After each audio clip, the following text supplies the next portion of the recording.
कक्षा 4 की पाठ्य पुस्तक हमारे आसपास का तीसरा पाठ नंदू हाथी।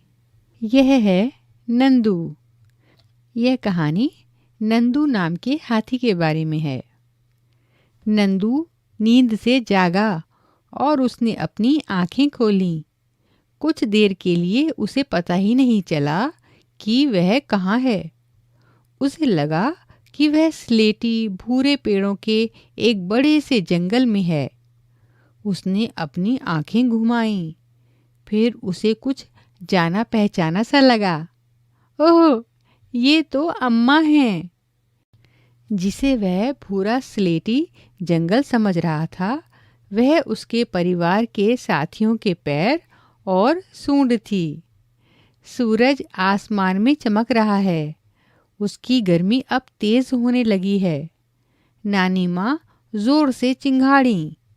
वे इस झुंड में सबसे बड़ी हैं। वे जंगल की तरफ चल दीं। बाकी सब हथनियों ने भी नानी माँ को जंगल की तरफ जाते देखा तो वे सब भी उनके पीछे चल दीं और नंदू भी। जंगल पहुँचते ही यह झुंड बिखर गया। वे सभी अपने मनपसंद पत्तों और झाड़ियों को खाने के लिए अलग अलग हो गए। कुछ देर खाने के बाद सभी नदी की तरफ चलने लगे। सब बच्चे पानी में खेलने लगे। कुछ बड़ी हथनियाँ नदी किनारे मिट्टी में लेट गईं। क्या तुम जानते हो, एक बड़ा हाथी एक दिन में 100 किलोग्राम से ज़्यादा पत्ते और झाड़ियाँ खा लेता है। हाथी बहुत कम आराम करता है। यह एक दिन में केवल 2 से 4 घंटे ही सोता है। हाथी को पानी और कीचड़ से खेलना बहुत भाता है। इससे उसके शरीर को ठंडक मिलती है। वैसे उसके कान भी पंखे की तरह होते हैं। गर्मी लगने पर हाथी अपने कान हिलाकर हवा करता है। पता करो, नंदू तो सिर्फ 3 महीने का है, लेकिन उसका वज़न 200 किलोग्राम है। तुम्हारा वज़न कितना है? तुम्हारी उम्र के कितने बच्चों का वज़न मिलाकर नंदू के वज़न के बराबर होगा? यहाँ एक चित्र दिया गया है जिसमें कुछ हाथी पानी में खेल रहे हैं। खेल खेल में नंदू ने अपने साथियों को एक दूसरे की पूंछ खींचते हुए देखा।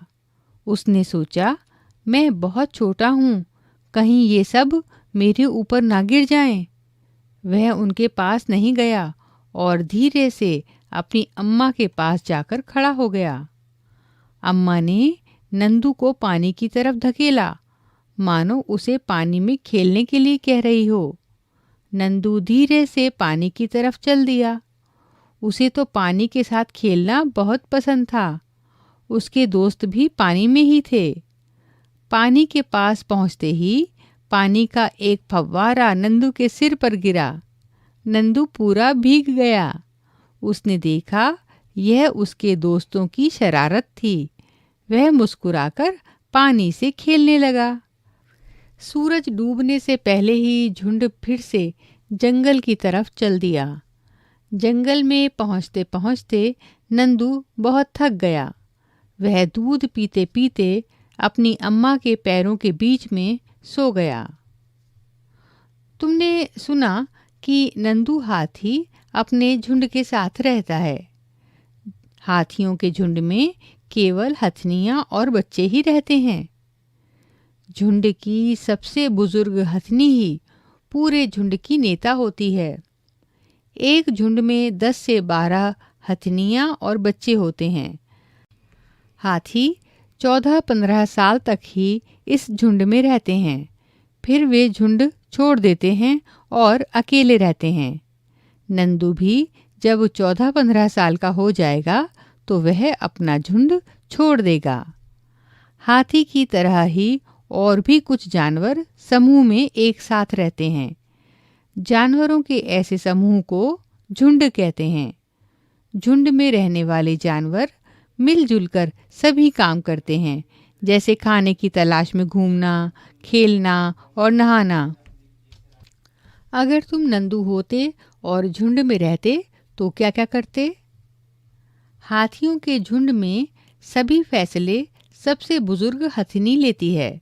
तुम्हारे परिवार में घर के फैसले कौन लेता है? हाथियों के झुंड का एक कोलाज बनाओ। इसके लिए तुम हाथियों के जितने चित्र इकट्ठा कर सकते हो करो। अब उन्हें काटकर अपनी कॉपी में चिपकाओ। नंदू वह सब करता था जो उसे पसंद था। यदि तुम्हें अपने दोस्तों के साथ घूमने के लिए पूरा एक दिन मिले तो तुम उस दिन क्या क्या करोगे? लिखो।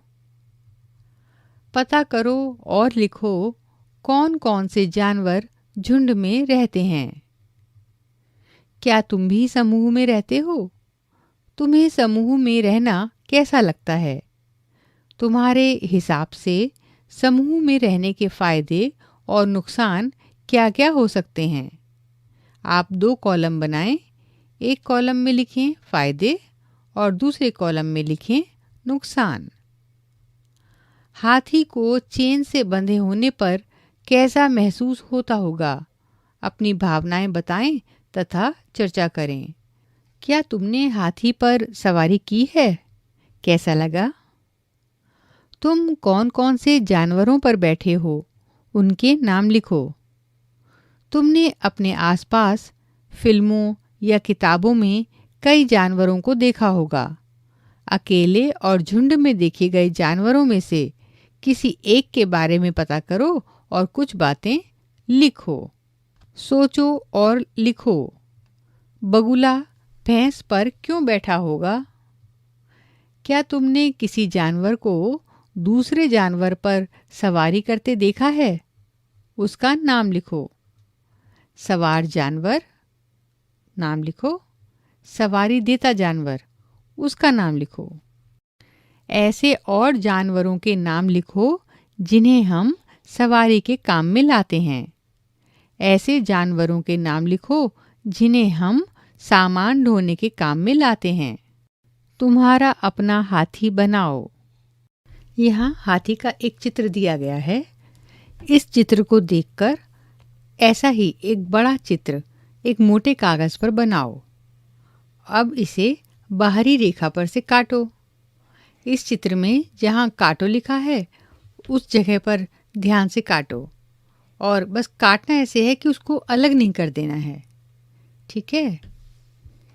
इसी तरह जहाँ मोड़ो लिखा है वहाँ से मोड़ लो और अब पूंछ बनाकर चिपका दो। इस तरह से बन जाएगा हाथी। ऐसा हाथी बनाकर अपनी कक्षा में लटकाओ और अपने साथी के बनाए हुए हाथी को भी देखो। जानवरों की सभा। यहाँ कुछ जानवर आपस में बात कर रहे हैं। वे क्या क्या कह रहे हैं, इन पर संवेदनशीलता से चर्चा करें। सांप बोला, यह पिटारी ही अब मेरा घर बन गया है। मैं तो जंगल के जानवरों से मिलना और खुली हवा लेना मानो भूल ही गया हूँ। बस पिटारी है और ये सपेरा। भालू बोला, यह मत सोचो कि मैं सर्कस में बहुत खुश हूँ। नाचो, कूदो, आग के गोले में से निकलो और भी न जाने क्या क्या। ना करो तो भूखे रहो और पिटाई अलग से। घोड़ा बोला, तुमने मेरी दौड़ ही देखी है। मेरे पैरों के नीचे जब लोहे की नाल ठोकते हैं तो दर्द से जान निकल जाती है। बंदर बोला, नाचते नाचते हमारी तो कमर ही टूट गई। मन ना हो फिर भी नाचो, वह भी खाली पेट। बिल्ली बोली, म्याऊं म्याऊं म्याऊं। मैं लोगों के लिए कुछ भी काम नहीं करती, फिर भी बच्चे मुझे बहुत प्यार करते हैं, दूध पिलाते हैं और सहलाते भी हैं। मैं अपनी मर्जी से सब जगह आती जाती हूँ। कबूतर बोला, गुटरगूं गुटरगूं। जानते हो, लोग मुझे बुला बुला कर बड़े प्यार से दाना खिलाते हैं। चर्चा करो। तुमने जानवरों की बातें सुनी। तुम्हें क्या लगता है, इनमें से कुछ उदास क्यों हैं? पेड़ों पर झूमते और लटकते बंदरों और मदारी के बंदर में तुम्हें क्या अंतर लगता है? हाथी के कितने पैर? यहाँ एक हाथी का चित्र दिया गया है।